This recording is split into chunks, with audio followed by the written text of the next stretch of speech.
So we gotta plug in back here. Okay. And then she showed me the, Tara, our tech person was just here, and she showed me how to do this. So if you have your dongle, if you, okay. Do you know what I forgot in your car is the charger to my computer. Okay, where is it in the car? It's in my bag in the front pocket. Okay, so I can go ahead. This goes into your computer for the remote. Yeah. Okay, and then the dongle goes here.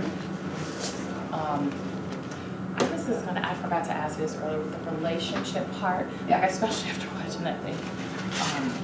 I'll just still go from the slide, but I mean, can I? Right.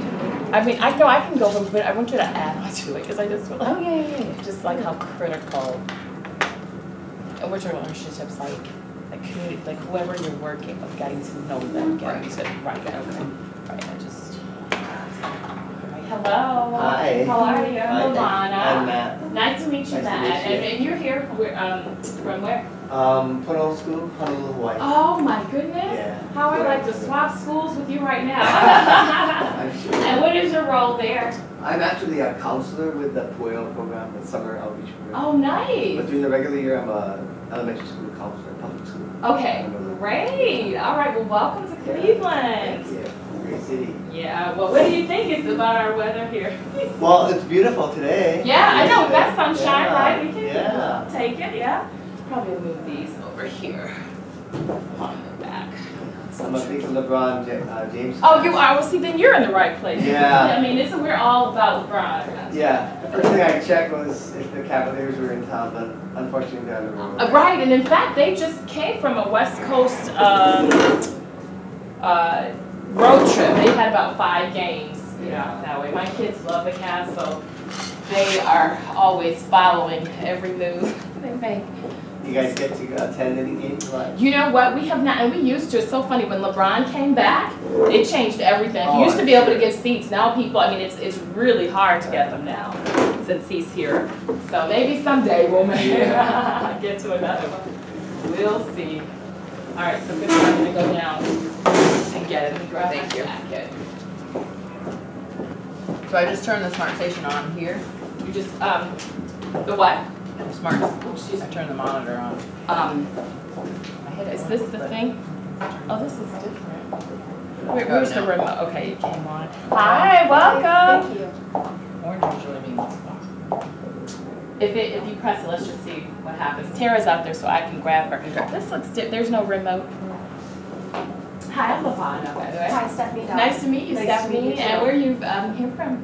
From Columbus, Ohio. Oh, nice. Yeah. What school? Are you at the school or organization Not the there? school. I'm on Ohio's State Board of Education. Oh, you are? Oh, Yeah. awesome. Yeah, so I represent about 13 counties in central and southeastern Ohio. Oh, nice. Yeah, so Okay. very, very diverse. So urban, suburban, rural.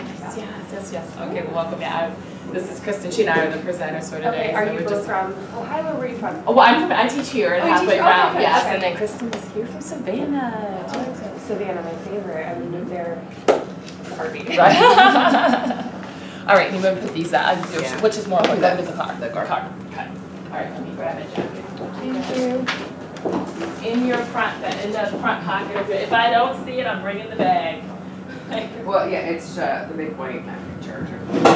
It's the what? A big, the rectangle Mac charger. Okay, the match. Well, I know what the issue is.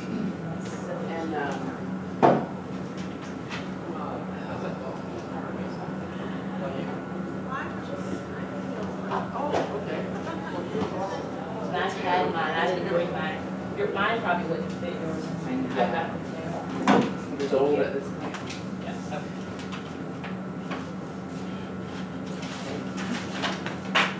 Alright, so get it right back. Alright, back charger, shall return. Thank you so much. You're welcome.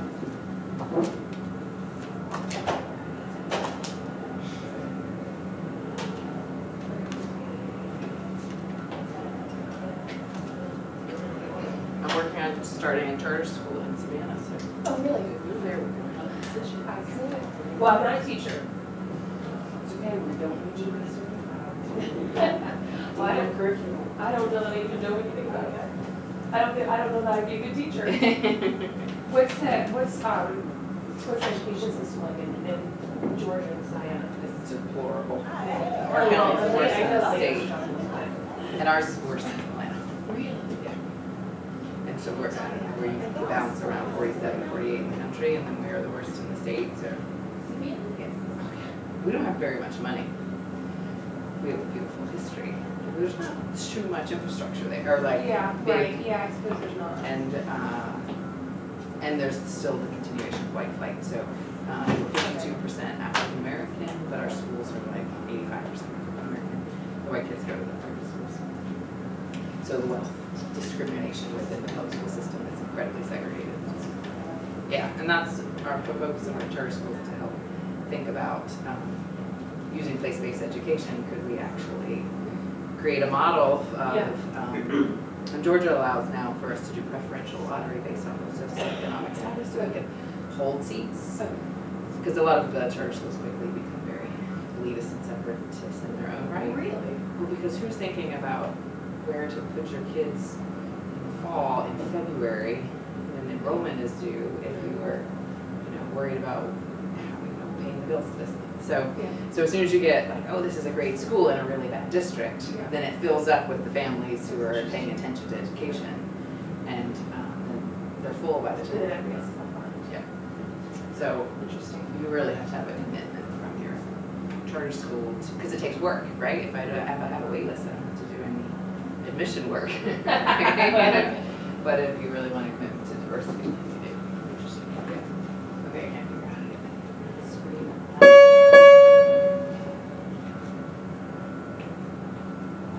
Where are you from? Oh my God. Oh, like, amazing. It's nice to meet you too. Where are you from?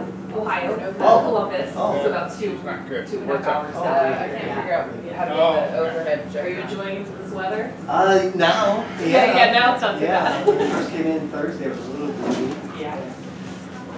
Yeah. What did you do yesterday? I talked to my mom was helping us listen to No, music. bring it. Where's your computer? And I called her and she said it was 65, just 2 hours south of here, even though it was 46.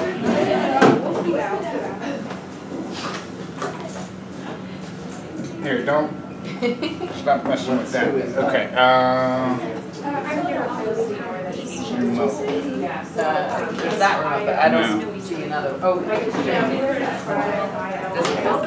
Yes, I represent a lot of Appalachia. Is that appointed or is Mine, there are 11 of us that are elected, mine is one of the elected seats, and then 8 that are appointed by the governor. DC sounds like such a interesting place to be teaching. Yeah. I have a friend who teaches in Baltimore. I look at her posts. All right, so I think that's, if you look at your computer screen now.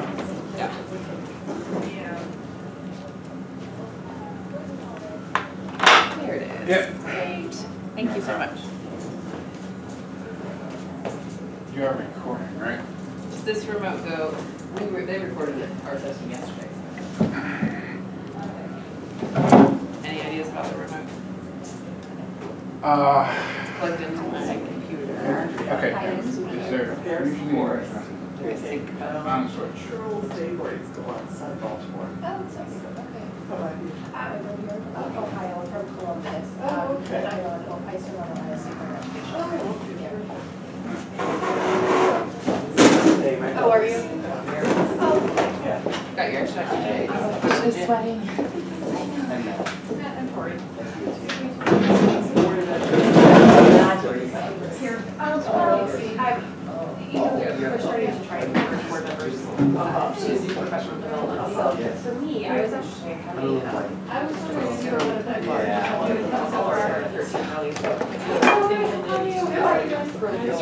All right. So I took a step from the car and like, there's a lot of flights of stairs. What? Yeah, we're gonna.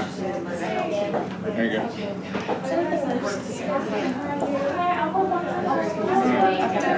I mean, it could be.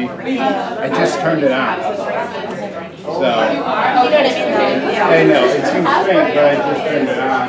We'll turn the lights off in the room. It's kind of blue to me. And sometimes I can use this kind of And you, where are you visiting us from? In Cleveland?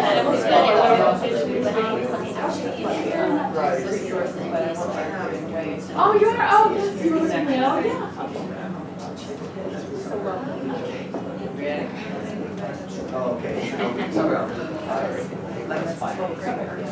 Hey, hello everybody. We'll go ahead and get started. How are you guys doing today? Good. You had a little bit of time for information to settle. Great.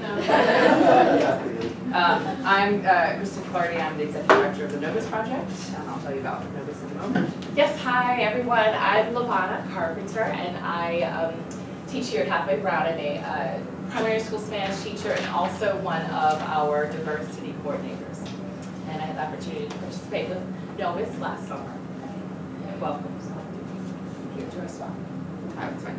So Novus Project is a nonprofit educational support organization. We collaborate with educators and support them through mostly professional development and resource development around the areas of service learning, global citizenship, and cultural responsiveness.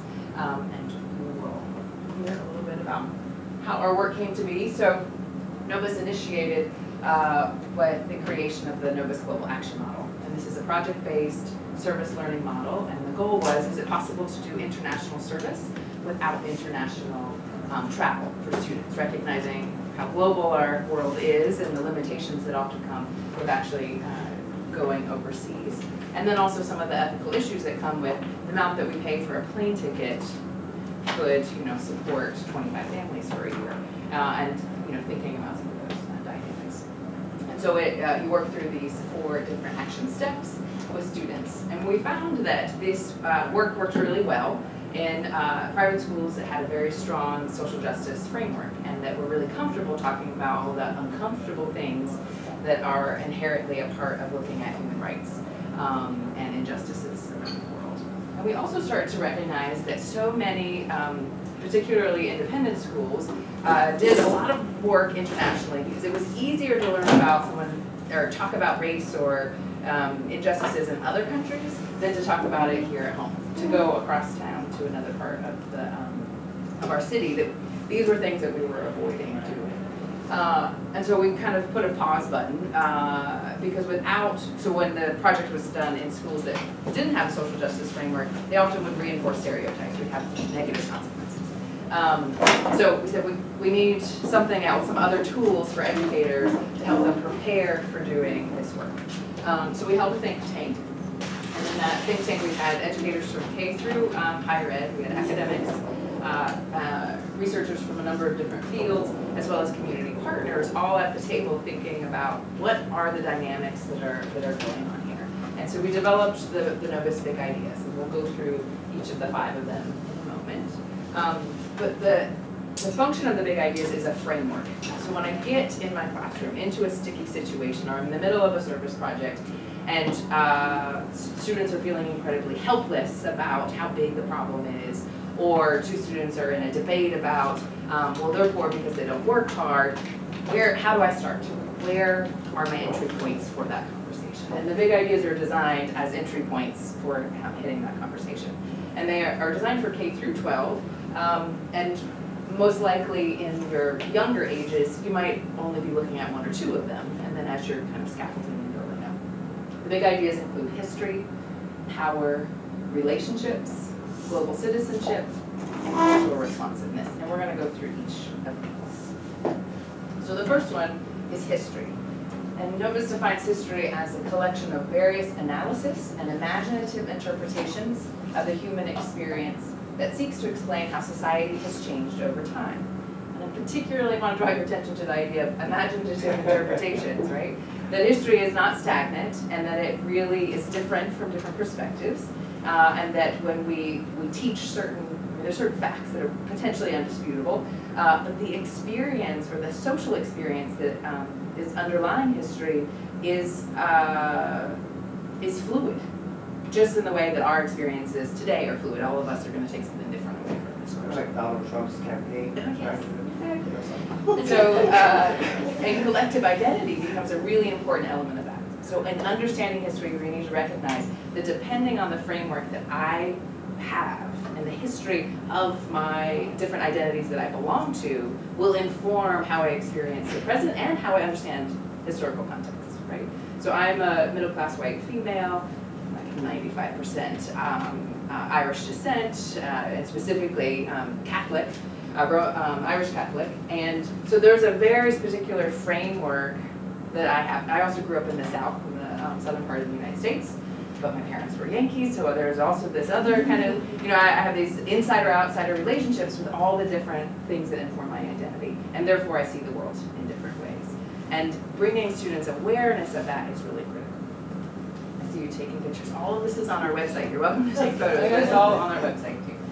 And of course history is important because we don't want to repeat the atrocities that we know have happened throughout time.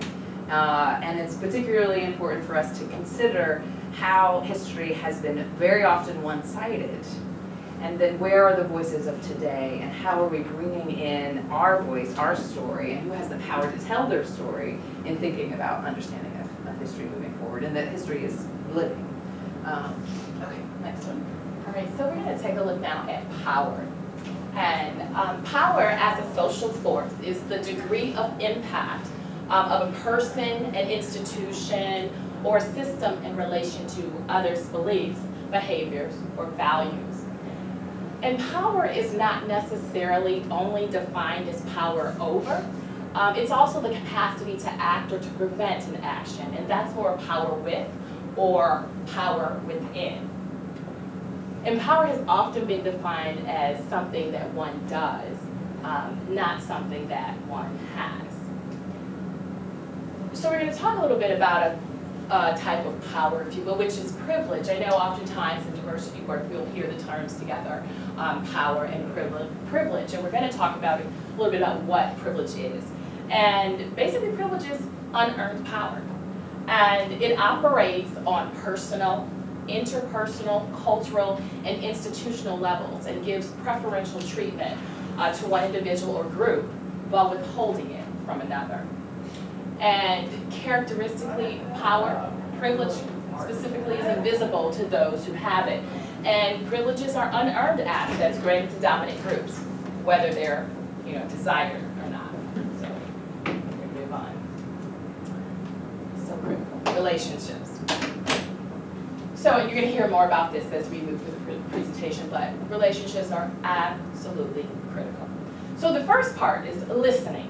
So when you're trying to understand the origins or the dynamics of problems facing a community, it is absolutely important to always start with the people who are affected by those problems. So you're coming in not just to sort of with the savior complex, but you're desiring to get to know the community that you're working with the assumption or with the expectation even that the answers are right there already, and not that you're coming to bring the solution to this particular, or whatever community that you are working with. And then only through reciprocal community partnerships, where both parties are set to benefit, can meaningful relationships be achieved and the work of sustainable empowerment begin. Tell the story about your classroom. Yeah, oh yes, thank you. Right. So I shared with during our session yesterday that in one of my second grade classes we were doing, one of my second grade Spanish classes, we were doing a lesson on, just a typical Spanish lesson on like the home and like rooms in a house. But as our diversity coordinator, I always, I try to use these big ideas in all of the, the work that I do. So one of the things that I did in starting the unit out, before we even started the Spanish component, and again part of my diversity program, was to ask the girls, let's brainstorm, where do people dwell? Where are some places that people can live? Not cities, but specifically what places. So the girls begin to give a list, and so saying, oh, you can live in a vacation home, or you can live in, on a farm, or you can live in a barn, or you can. They were just naming all these various places. And one of my students raised her hand and said, you can live in a car. And another student, nobody lives in a car. You don't live, nobody lives in a car. And so she said, oh yeah, you can live in a car. And so I used that, whether they had said that or not, I was going to add it to the list, but I was very excited that the girls generated that because some of them said, oh, you can live in a park. There are people who, live on a bench in a park.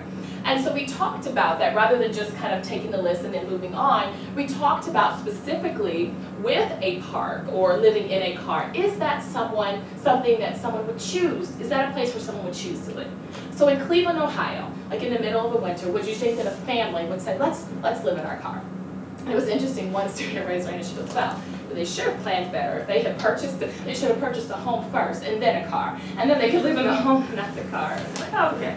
But anyway, the point that we made, we talked about the history. Why is it, how could something like this happen? Is it just a matter of not managing money well? Are there conditions or are there things that could have led to this that were essentially out of that person's control? So again, this is at a second grade level. So what I'm sharing with you is sort of what I was getting at with that. But these big ideas, sort of came into play, and we used this, the relationships and the power. What's going on here that could lead to something like that? And the girls, they got it. And again, it was at a much, watered down level. But the point was not just leaving it there and saying, yes, okay, some people live in cars, and those are the poor money managers who should have bought a house first. We don't want to leave it there, but specifically examine why that is. So the next one is global citizenship. And here, the kind of big idea is looking at of civic engagement and our kind of shared fate and interdependence. And specifically, we often think of global as meaning anything that's international, and then we define things as domestic. But it happens that the United States is actually on the globe and not a separate sphere, as we often talk about it. So when Novus defines global citizenship, we mean that it also includes any service projects or work that you're doing locally, too.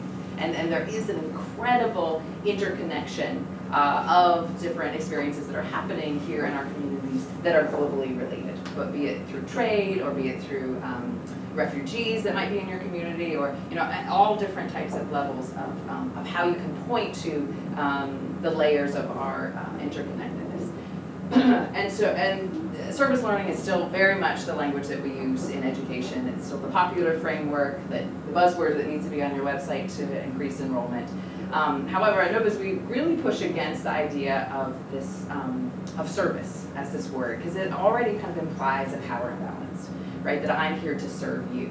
And so we much prefer the idea of civic engagement, which implies that as a citizen, that I have a responsibility to be engaged in my community.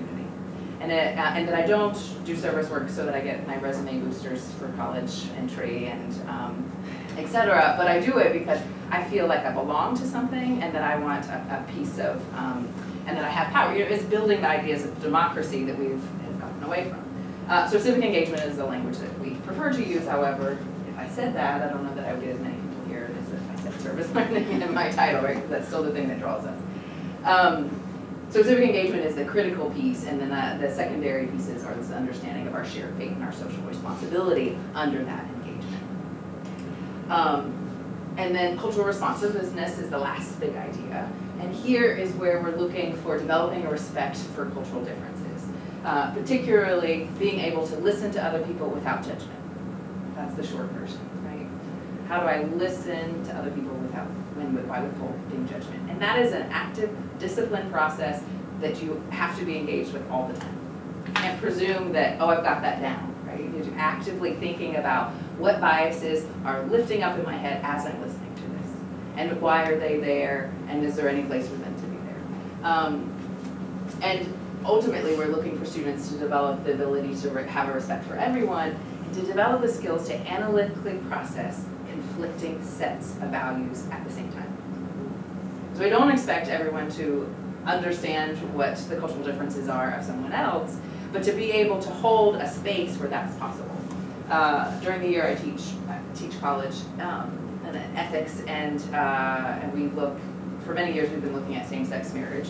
We've moved on to some new topics now, which is exciting, but one thing that always comes up is polygamy. And I teach at HBCU, historically black college, and I often have students from different parts of West Africa where polygamy is a common practice. So they have the opportunity to share from their perspective its role within society, and that it's completely accepted practice, that there are checks and balances in place, and it's very difficult for my students to hold any, because of all the biases that we bring from a Western perspective towards polygamy, right? But to have that, that's the goal, right? Is that if we want to avoid some kind of world wars around belief systems, then we have to be able to understand that I'm not Muslim, but I can be in a room and have a better understanding of what those perspectives are, and then that's a value set. So that's the goal of cultural responsiveness. That's a big one. It's going to take some work, right? And I imagine that we all can see areas where we can do that work too. So one of the things that Novus really believes in is an experiential education. So a lot of what we do is professional development for educators, and so I like to lead my lessons as experiential as possible too. And a big piece of all of the big ideas is about listening, right? We heard it in relationships, we hear it in cultural responsiveness, we hear it in history of thinking about who has the power to tell their story, and power, right? That listening, and just even airtime, right? So there are fascinating studies about both gender and race and airtime in business meetings or in conversations. And we sometimes think that we are very good listeners as, actually I would usually ask, who would identify themselves as being a good listener? I've now set up the bar really high. Aspiring. Aspiring, that's good. And so this activity that we're going to do now is a great activity to do with your students to kind of lead into some of these thinkings. So we'll break up in a moment and pair share, so find a partner to share with, and each person will have 3 minutes to share. And 3 minutes is a long time, and it will feel uncomfortable to be on the spot that long, and it will be comfortable to be listening that long. But that's part of the goal, is to be a little bit uncomfortable as engaging in some work. And when it's your turn to listen, you have to do only that. No asking clarifying questions, no humming or yes, or you're just giving them listeners, no interrupting. And so often when we're in conversation, you've said something and I'm already processing my response. I stopped listening to you, right? And we see this in all of our faculty meetings, right? And this is why things in faculty meetings get repeated 12 times, because we weren't actually listening to each other. So we're gonna practice these skills of just staying quiet. The only way that you're letting the other person know that you're listening is through your body language. And that's it. Okay? And what we're going to talk about. All right, so this activity is called The Story of My Name. And so this includes your first name, middle name, last name, so however many names you have, you can use all of them, some of them, for this activity. And with your partner, while you are speaking for 3 minutes and your partner is only listening, you're going to share, here's some things that you can discuss. It's not required to do all of these in any particular order, but some things to consider as you are speaking for 3 minutes, because it's a long time. So you can share the history of your name, so particular history pattern, and does your name reflect any social identities such as gender, ethnicity, fill in the blank, et cetera, et cetera. Did you experience any teacher presumptions based on your name? And this is any time, throughout from being little to an adult, were you ever discriminated against because of your name? And then have you experienced privilege because of your name, spoken or unspoken, as a result of your name? And then have you ever wanted to change your name for any reason, because the way it made, the way you felt about your name or the way others felt about your name? Did you ever consider it, or did you ever actually do it? So we're going to time you 3 minutes. Chris is going to start the clock. And also, I think we have an uneven number, so I'd be happy to join in. Okay. Or works with someone, so, all right. So everybody, If you could just, whoever's right next to you, and then you can, yeah, sure. You guys, is everyone? Lavana's going to You do it. have an even number? Yeah, I'm gonna partner. All right. Hi, how are you? Nice to meet you, Jack. All right, so we started. Oh, we started. Let's go. Okay. Yeah, okay. So my story is the first thing about it's not a comedy. In my opinion, when I was a little girl, I always felt like I wanted to write. So my cousin's name was Kelly. My other cousin's name was, and these were names that were easy to And wherever we would go, you know, I started all the daughters you know, and so that was my experience all the time. And I always experienced that too. And I'll never forget, I was in third grade.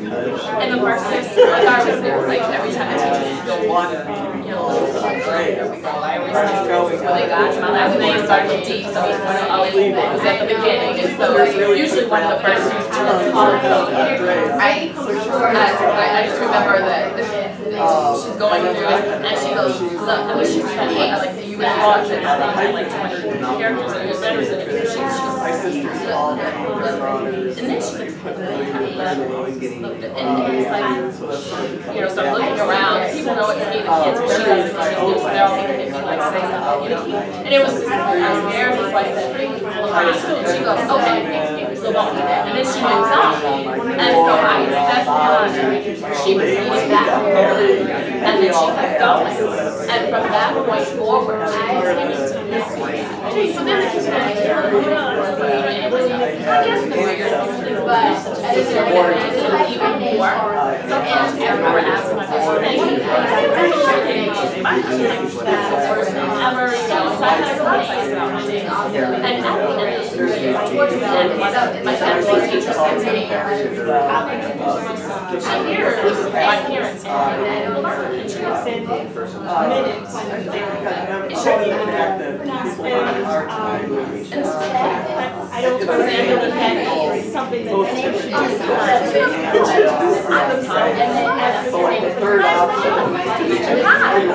And the very next and it was right back again, and I think that sort of silenced me. I just stopped correcting me. I was aggressive, so whatever people called me, I just, you know, responded to it. I just didn't, I always feared the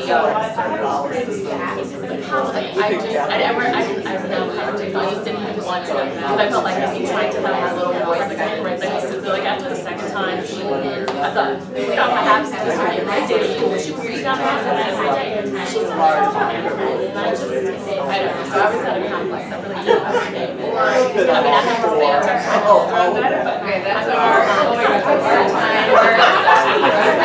but I know there's no my three stuff. I've done this before. They killed her there and then I know, I did, but I got it from the story I'm going to share.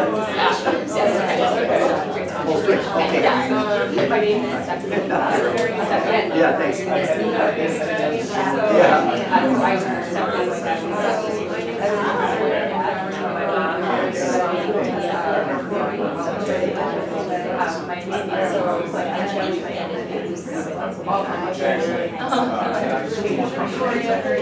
Yeah.